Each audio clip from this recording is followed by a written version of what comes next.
కాంగ్రెస్ ప్రభుత్వం రైతులపై కక్ష కట్టిందని బీఆర్ఎస్ నేతలు ఆగ్రహం వ్యక్తం చేశారు. గత బీఆర్ఎస్ ప్రభుత్వాన్ని బద్నం చేయాలనే దురుద్దేశంతో సాగునీరివ్వకుండా రైతుల పంటలు ఎండబెడుతున్నారని ఆరోపించారు.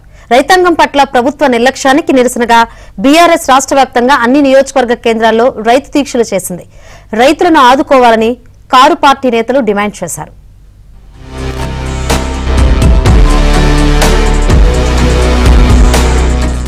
బీఆర్ఎస్ రైతు పోరును ఉధృతం చేసింది. రాష్ట్ర వ్యాప్తంగా అన్ని నియోజకవర్గ కేంద్రాల్లో రైతు దీక్షలు చేపట్టింది. ఉదయం నుంచి సాయంత్రం వరకు బీఆర్ఎస్ నేతలు దీక్షల్లో కూర్చుని నిరసన తెలిపారు. రైతాంగ సమస్యలపై బీఆర్ఎస్ అధినేత కేసీఆర్ ఇప్పటికే పోరుబాట పట్టారు. నీరు లేక ఎండిన పంట పొలాల సందర్శన కోసం జిల్లాల పర్యటనలు చేస్తున్నారు. సూర్యాపేట, నల్గొండ, జనగామ, కరీంనగర్, సిరిసిల్లలో ఎండిన పంట పొలాలకు వెళ్లి రైతుల సమస్యలు తెలుసుకున్నారు. ఇది కాలం తెచ్చిన కరువు కాదని కాంగ్రెస్ తెచ్చిన కరువని విమర్శిస్తూ ప్రభుత్వ వైఖరికి నిరసనగా రైతు దీక్షలకు కేసీఆర్ పిలుపునిచ్చారు.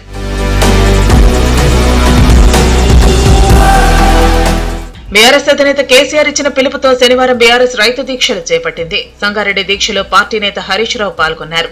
ఇక సిరిసిల్ల రైతు దీక్షకు వర్కింగ్ ప్రెసిడెంట్ కేటీఆర్ హాజరయ్యారు. వేల్పూరులో వేముల ప్రశాంత్ రెడ్డి, ఇతర నియోజకవర్గాల్లో ఎమ్మెల్యేలు, మాజీ ఎమ్మెల్యేలు దీక్ష చేశారు.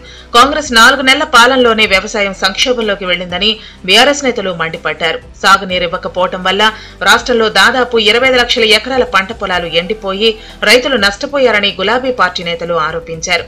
కాంగ్రెస్ 4 నెలల పాలనలో 200 మందికి పైగా రైతులు ఆత్మహత్యలు చేసుకున్నారని ఆవేదన వ్యక్తం చేశారు. ప్రభుత్వం చిల్లర రాజకీయాలు మాని రైతులను ఆదుకోవాలని డిమాండ్ చేశారు. 13 హామీలు అమలు చేస్తామన్నారు. రైతులకు ఇచ్చిన ఒక్క మాట కూడా కాంగ్రెస్ పార్టీ నిలబెట్టలేదు.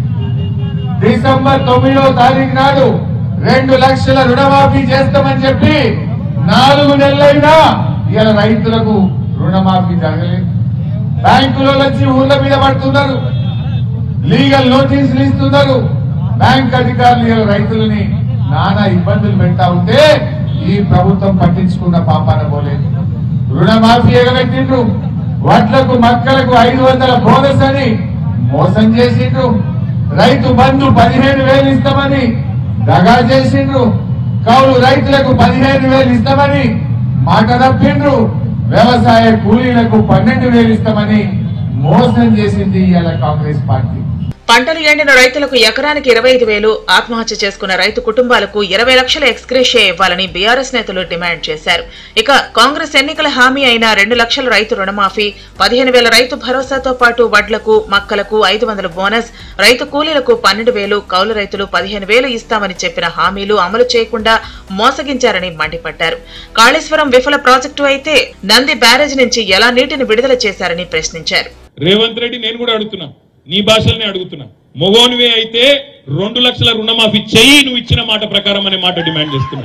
మొగోనివైతే 500 బోనస్ ఇస్తాను కదా, ఇచ్చి చూపెట్టు దమ్ముంటే, అప్పుడు మొగోడు అని ఒప్పుకుంటాం. మొగోనివైతే మా ఆడబిడ్డలకు మాట ఇచ్చినావు, నెలకు 2,500 ఇస్తా అని చెప్పినావు. మహాలక్ష్మి అన్నావు, 1,67,00,000 మంది ఆడబిడ్డలు ఎదురు చూస్తాను. మొగోనివైతే 2,500 రూపాయలు 1,67,00,000 మంది ఆడబిడ్డలకు ఇచ్చి చూపెట్టు. మొగోనివైతే ముసలోళ్ళు ఎదురు చూస్తున్నారు.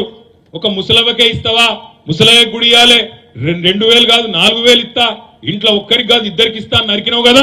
ఈ పార్లమెంటు ఎన్నికల్లో రైతు సమస్యలు ప్రధాన ఎజెండాగా ప్రచారం చేయాలని బీఆర్ఎస్ డిసైడ్ అయింది. సోమవారం నుంచి కల్లాల వద్దకు వెళ్లి రైతు సమస్యలు తెలుసుకోవాలని బీఆర్ఎస్ నిర్ణయించింది. త్వరలోనే రైతు సమస్యలపై భారీ ధర్నాకు కార్ పార్టీ ప్లాన్ చేసింది.